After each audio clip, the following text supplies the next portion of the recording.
I hope you have a ridiculously large coffee or warm beverage for yourself this morning because I have such a great topic to talk to you about. So, I have no idea exactly what was going on, but a lot of the times when I sleep, I wake up with a sense of clarity as if I've been studying all night long. And sometimes it's annoying because I'll wake up in the middle of the night and I'll be like in the middle of a thought process that I have to finish before I can go back to sleep. This this happened, and 2:30 this morning, I woke up, and the topic that was on the mind was sifting through the tares and the wheat to find the wisdom in the fear. This is going to be so much fun. Okay, so let's talk about the parable of the wheat and the tares from the book of Matthew. So, for those of us who grew up listening to this story a billion times, you've heard the interpretation that the sower sows the good seed and then a ne'er-do-well comes in and sows the seed of the tare into the wheat. The servant comes along and asks to weed out the tares, which are not edible. They're good for burning. The landowner says, no, we're going to go ahead and let them grow side by side so you don't accidentally uproot the wheat.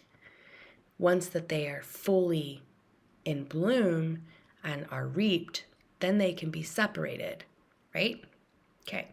So the current interpretation is that the tare versus the wheat, they look almost exactly alike. The only way to be able to tell at the end is to see them in full bloom with their fruit, okay?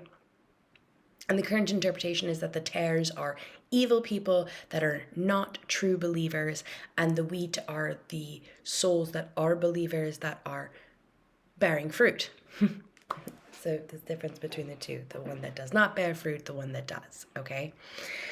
So this is the wisdom versus the fear, okay? So the seeds are all fear, but sometimes fear is just a fear that really doesn't bring us anything.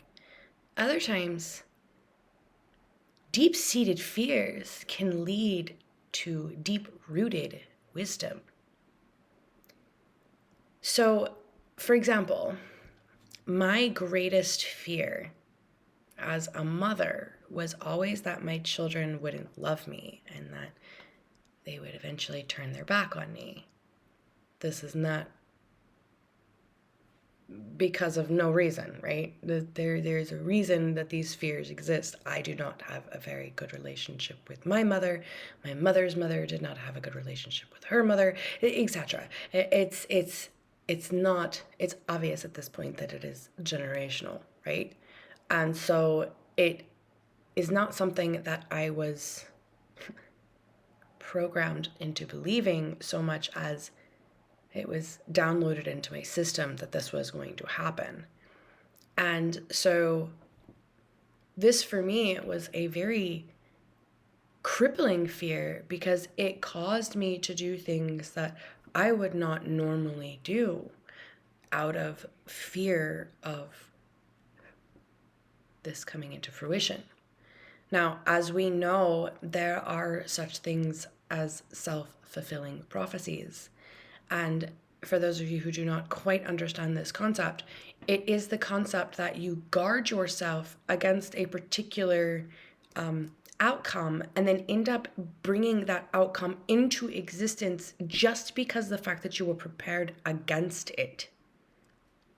For example, someone who has social anxiety who doesn't speak up because of fear of social disdain, and so they don't speak up, and then in that way put off the vibe of I'm closed off and therefore people do not approach. Therefore, it becomes a self-fulfilling prophecy.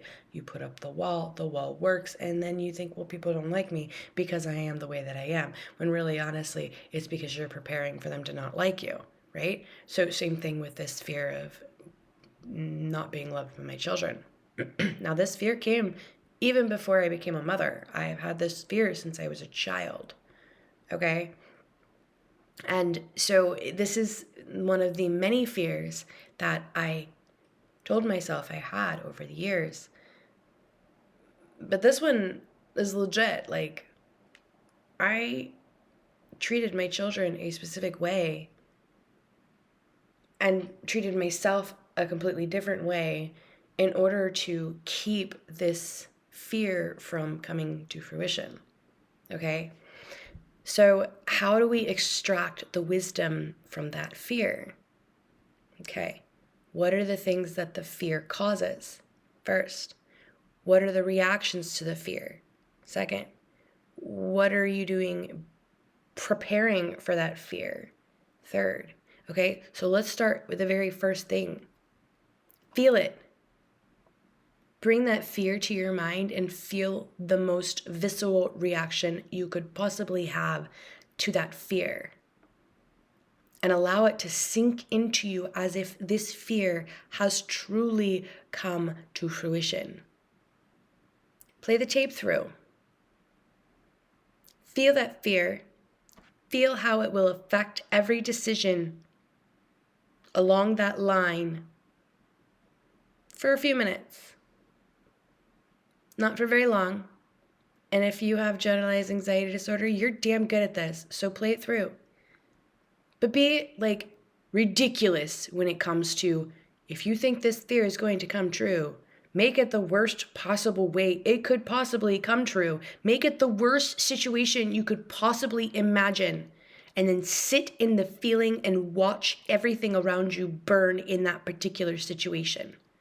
Allow yourself to feel all of it. Bring it to life. Make it a reality. And then see what's left when you walk away from that did not actually happen, that you created inside of your mind. Now, you do this to yourself on a constant basis every time you sit there and worry about a situation that you cannot change. So do it on purpose.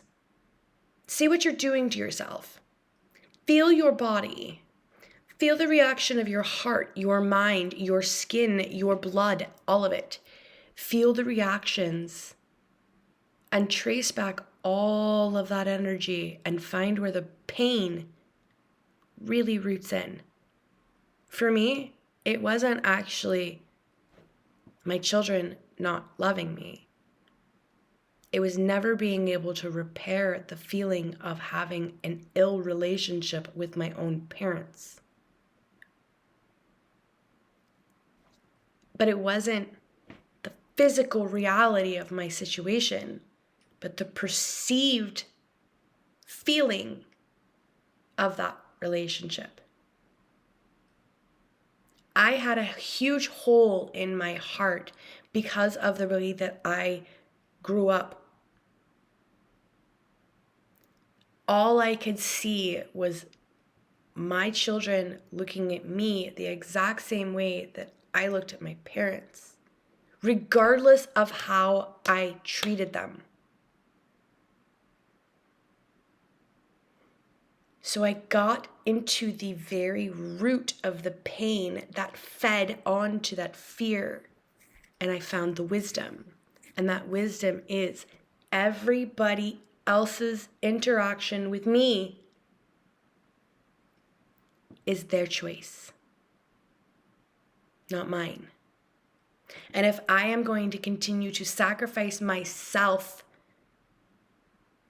for someone else's reaction towards me, I am abandoning my own self, regardless of who it is, significant other, family member, child.